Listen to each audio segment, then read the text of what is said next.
So yan guys, introduce ko sa inyo yung aking mga ka-emperya, yung kanyang mga variety. So ito guys ay lemon.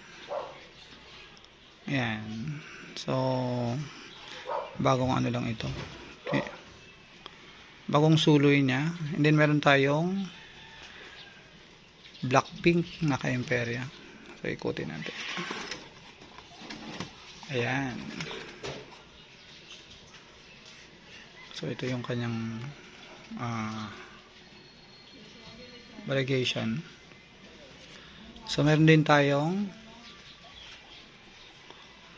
tricolor.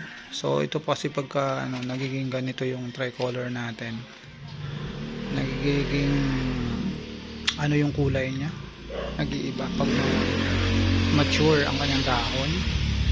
And ito din, meron tayong tricolor din ito. So yan.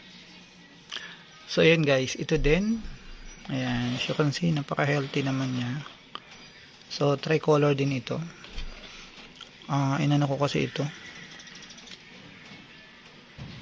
chinap-chap ko yung isang puno para madami. So yan. So ito pa.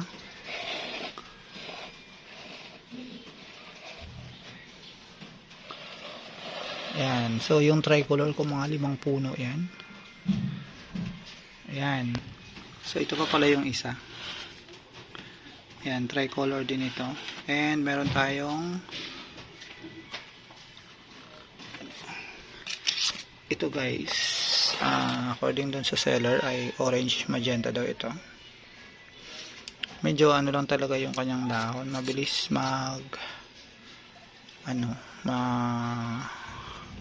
lanta, pero very naman po siya. Siguro dahil bumiyahe, hindi kasi ito sanay sa init, mabilis siyang malanta. So yun guys, so yan na yung aking mga ka-emperya. So medyo mahal din po ito kahit papaano, kaya try nyo tingnan.